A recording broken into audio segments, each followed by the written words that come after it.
While we may live in the most rural state in the U.S., and many of our neighbors are farmers, the two paths seldom cross.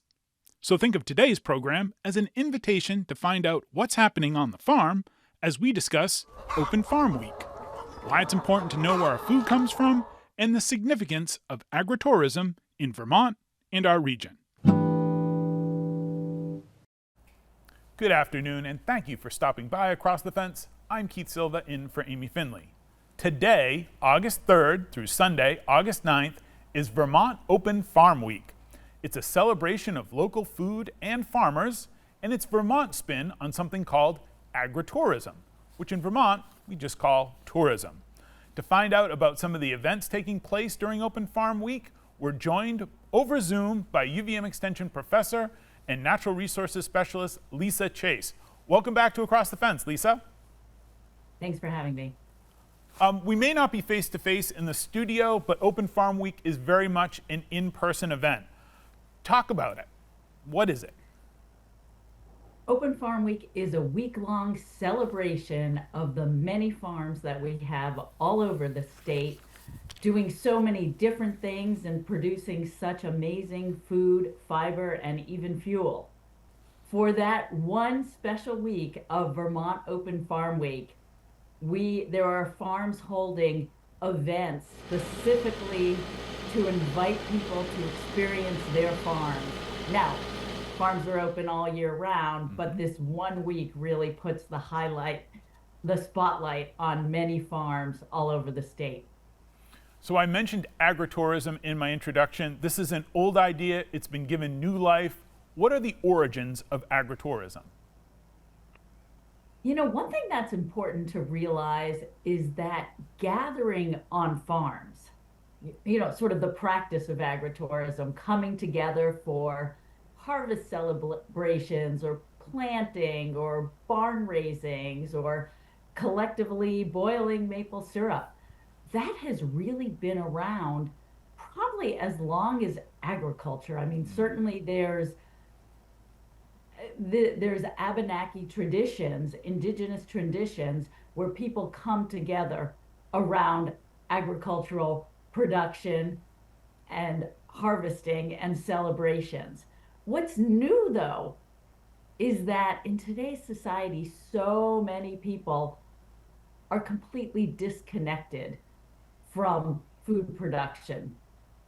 And that's how agritourism came about in the 1980s in Italy, actually.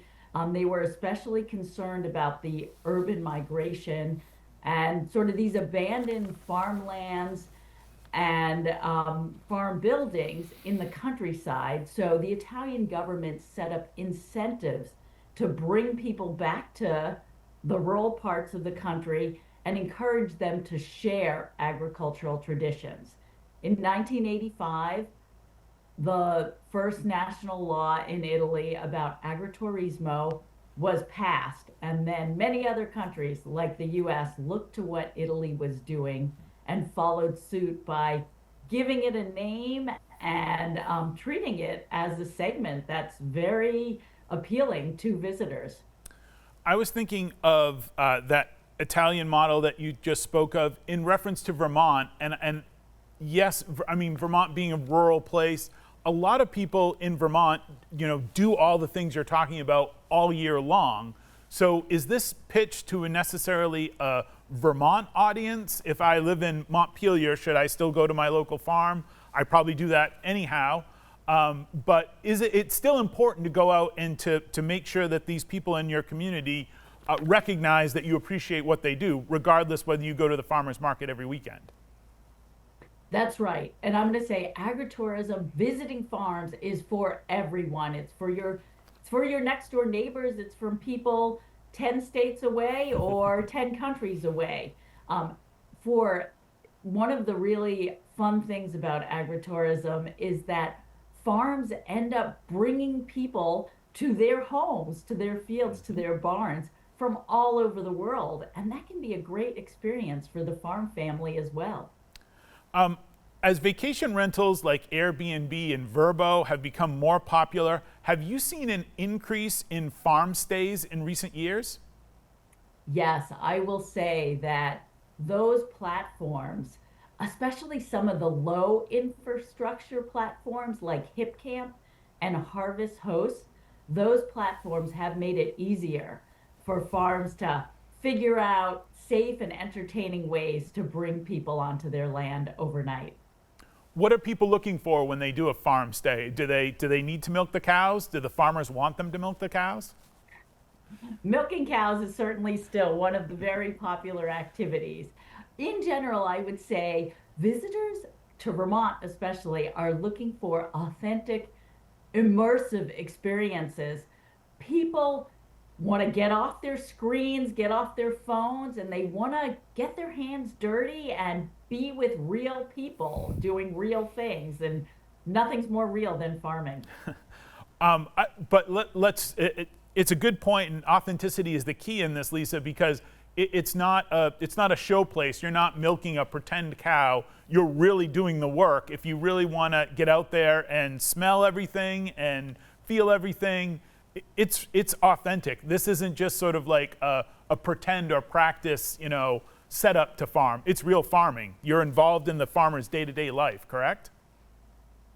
That's right. Agritourism takes place on working farms. So, if there's sort of an agricultural theme park that isn't really a farm, that would be tourism, not agritourism. Right. So we talked a little bit about Vermonters and how we participate in agritourism more than we probably know. What about buying local? What if you go to the grocery store and they have local sweet corn for sale? Is that doing your part for agritourism? Well, so going to the grocery store is not agritourism per se. I mean, agritourism takes place on a working farm. Okay. However, buying local food, agritourism adjacent experiences like farm to table, meals in a restaurant, or farmers markets off the farm, those can still be very important for introducing people to local food and supporting farms, but it's not technically agritourism. Okay, you got to go there. You got to go on the farm to be a part of agritourism. In extension, we often talk about, or it's often said, that you know where your food comes from. Lisa, we've been in the extension, the education game for a long time. Why do we have to still tell people where their food comes from? Don't they know already? You would be surprised at the questions that come up. A lot of people, even folks here in Vermont, that, work remotely or work in an office and aren't connected to farming, a lot of people don't really fully understand where their food comes from, plus fiber and fuel production. And we have so many farms doing such amazing work here. Plus, there's many different types of practices. You could go to a farm and learn how to make butter or cheese or prune trees, or you can learn useful stuff to use on your own property, or just learn how it's done here in Vermont on the farm. Very well said. Very well said. And it can also be fun, right? There's something fun about the hard work of farming, as you were saying earlier. Events like this take a village, as the saying goes. Who are some of your partners on this project? Well, I will say that taking the lead this year is NOFA Vermont, and we're working closely with the Vermont Department of Tourism and Marketing. They manage the vermontvacation.com website, where you can find all the information about the farms that are open to visitors. And then the Agency of Agriculture, UVM Extension, and Shelburne Farms farm-based education network, we're all working together to support the farms that are open to visitors, helping them design experiences that are safe and fun and educational. And bringing us all together is the Vermont Farm to Plate Network. Excellent. You brought it up, so you're leading me right to the next question, which is, what about for the farmer? I know plenty of farmers who don't want the public on their property. This is someone's home. This is their workplace. So what do the farmers get out of this? Are they all enthusiastic to do this? I imagine they would be if they're having the public there in the first place. Right. I mean, being with Extension, part of my job is farms call me up and say, hey, I heard about this agritourism thing. I'm thinking of doing it. What do you think?